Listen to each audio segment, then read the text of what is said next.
It's time to paint a Space Marine. Here we go. Finally, the finished painting. We're going with a Bulwark because he's awesome. So let's start at the beginning. What are we doing? Coming up with a few sketch ideas. You know, it's like, oh, maybe he's ripping one of these dudes in half. Maybe not. A couple of simple poses. Then I kind of got like a decent idea of what I was after. I want like a low shot with my hero and his big power sword standing in some sort of environment silhouetted by buildings. Um, the first thing I'm doing, you can't see it in this replay, but I'm drawing this at, I don't know, twice the size of a postage stamp right now. I'm zoomed out really small, and I'm just thinking about how my values look. That's like probably the most important part of any painting is making sure that the thing that you're wanting people to see pops. So I'm trying to think like, how can I make my main character dark? How can I keep my background light? And the nice thing about the background is it's kind of, you know, destroyed buildings or, you know, whatever. So it can be kind of abstract. It's going to be somewhat out of focus and unable to be like discerned in the final painting. So you can have like a lot of freedom, I guess, with that. After that, I don't know if you saw real quick, there was a color pass that I did, and that was the same thing, super small. And I'm thinking like what kind of colors I want in general. Right. The next step is to kind of throw down like a 50% gray solid and turn the opacity down. And then I start going in and actually like drawing out my forms, trying to figure out what I actually want.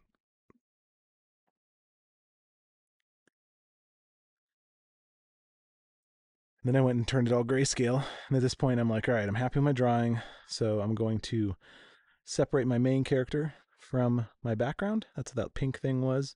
It was just a solid that I just decided to start coloring my values on. And what I do is I usually add like an overlay layer on top of that, where I just blast in my basic lights. So I'm trying to figure out like, you know, I want the sword to be kind of some of the main like the brightest light in the scene right now for him. And then behind him I'm going to have some, I don't know, some like bounce light from the sky or ambient kind of stuff happening. All right, this was my first attempt at my background painting as well. It's not bad at all. There was something about it that just didn't feel like there was enough depth or something though. So I wasn't like super duper happy with it. I was also trying to figure out like, you know, can I add in some Tyranid biomass into this thing? I think that'd be really cool because he's like, you know, having this big Tyranid battle. And biomass, in case you're not like a super nerd, um, is like these Tyranids basically like kill everything, collect it all, and turn it into like meat soup, and then they all dive into it themselves, and the ship that brought the Tyranids there like slurps it back up. I think that's the easiest and maybe grossest way to describe it. One thing I'm thinking about a lot though is, you know, color and value right now with that background, which I like. I like the bright blue. I like how it's turning warm as it's coming down and getting closer to the character. And so that's important because when I'm working on the character, I'm thinking like you can see a little bit on his right knee. The bounce light's kind of this warmer color. I'm thinking like I want my bounce lights to be warm because the ambient skylight is blue, right? So I'm trying to do the opposite on the bounce light so it doesn't all feel the same.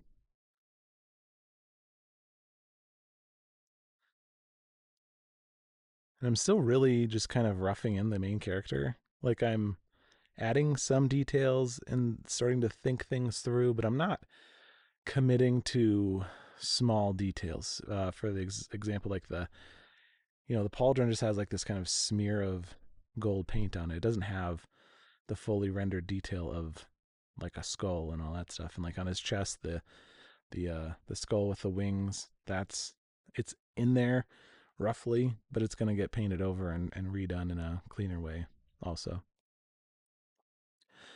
Another thing that's been really important to me painting recently is how I how I showcase like the edges of the painting. So one thing I'm trying to do is sort of merge the shapes of a lot of the dark places together.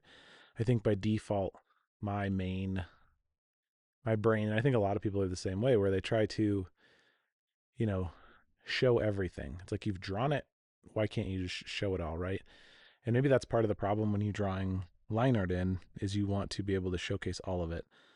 But when you're painting, really, to make a painting feel realistic, you have to start merging edges together, merging forms together when they get darker. And by doing that, you'll give it more of like a realistic feel.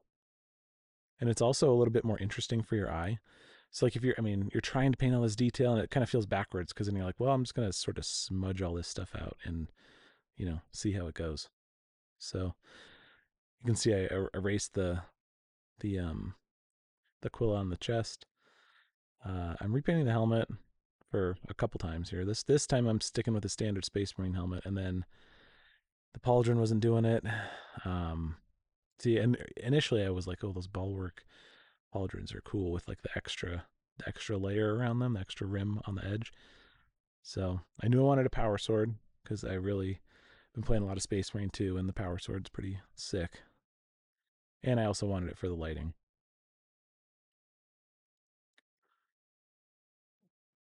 Drawing the sword was really complicated, um, because I was kind of fighting myself when I did it because I didn't want to mirror it. And then it's also at kind of an angle.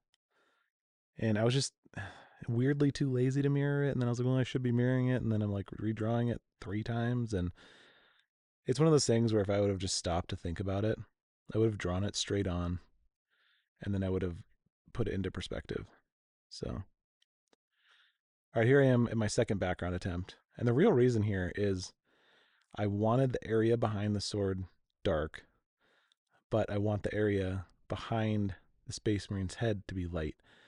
And so I'm really trying to force that, because in the end, I want them both to be able to read very easily, but I need to have that contrast built in there somehow.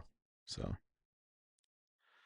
we're going with like derelict kind of cathedral with weird, gross biomass stuff growing on it, I guess.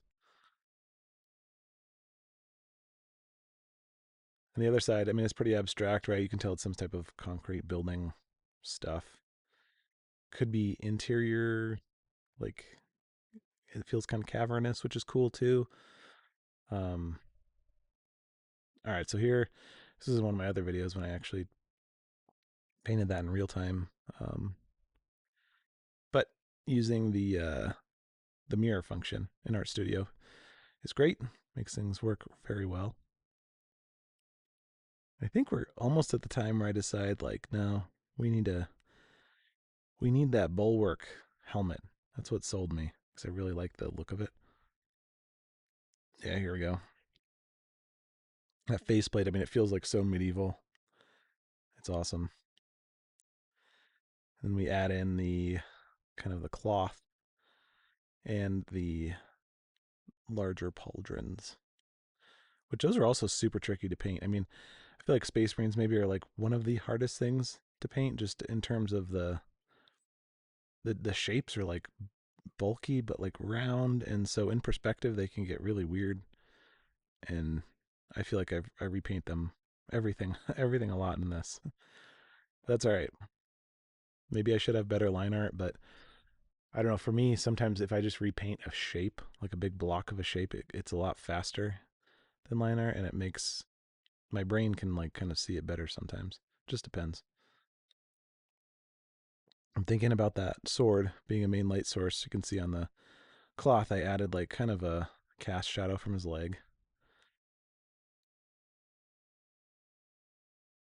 This is also like, I don't recommend usually having the light source big and like that in the scene, because it can be really complicated.